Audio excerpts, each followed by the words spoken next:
ഇന്ത്യയിൽ നിന്ന് വിദേശ രാജ്യങ്ങളിലേക്ക് പുറപ്പെടുമ്പോൾ ക്ലിയറൻസ് സർട്ടിഫിക്കറ്റ് നിർബന്ധമാണ്. ഇത്തവണത്തെ ബജറ്റിൽ ക്ലിയറൻസ് സർട്ടിഫിക്കറ്റ് നൽകുന്നതിനുള്ള വ്യവസ്ഥകൾ കർശനമാക്കിയിട്ടുണ്ട്.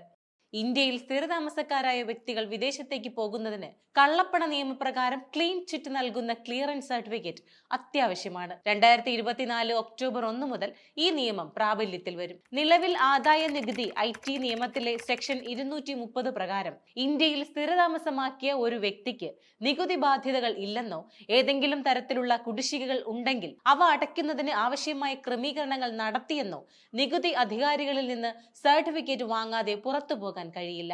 IT ആക്ട്, പഴയ wealth tax and gift tax act, expenditure tax act എന്നിവയ്ക്ക് കീഴിലുള്ള നികുതികൾക്കും ഇത് ബാധകമാണ്. അത്തരമൊരു സർട്ടിഫിക്കറ്റ് ആവശ്യമാണ്. റിയൽ എസ്റ്റേറ്റ് ഒഴികെയുള്ള വിദേശ ആസ്തികളുടെ മൊത്തം മൂല്യം 20 ലക്ഷം രൂപയിൽ താഴെയാണെങ്കിൽ കള്ളപ്പണ നിയമത്തിന്റെ 42, 43 വകുപ്പുകൾ പ്രകാരം 10 ലക്ഷം രൂപ പിഴ ഈടാക്കുന്നത് ഒഴിവാക്കാനും 2024 ബജറ്റിൽ നിർദ്ദേശമുണ്ട്.